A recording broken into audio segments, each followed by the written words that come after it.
انا سمعت عن ستات كتير بتحمل وهي مركبه اللولب يا دكتور، هو انا كده ممكن احمل عليه؟ وهل هو يعتبر وسيله حمل امنه فعلا؟ انا دكتور احمد بدر الدين وهجاوبك النهارده عن كل الاسئله اللي بتدور في دماغك. ايه هو اللولب؟ بيشتغل ازاي؟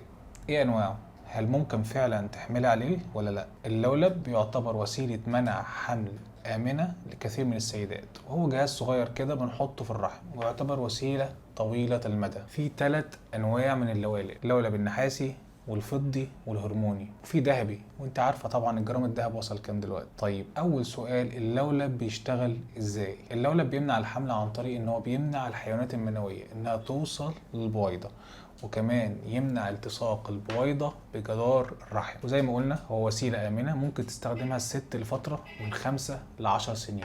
ممكن يكون معاه مشاكل بسيطة خالص زي ألم بسيط أثناء الدورة الشهرية، وده ممكن تستحمليه لو أخدنا شوية مسكنات بسيطة. وأثناء التركيب لو في شوية ألم ممكن ناخد بنج، فما تحسيش بحاجة خالص، يعني تنسي حوار الألم وتشيليه من دماغك خالص. ممكن ينزل معاه شوية دم بساط جدا بعد تركيبه، ودي كلها حاجات بسيطة، ما تجيش مقارنة بمميزاته عن الحبوب اللي كل شوية تنسي منها حباية أو تنسي الشريط وتفضلي قاعدة قلقانة. انت مركباه وعايشة في سلام، بس مش معنى انك ركبتيه انك تركبيه وتنسي.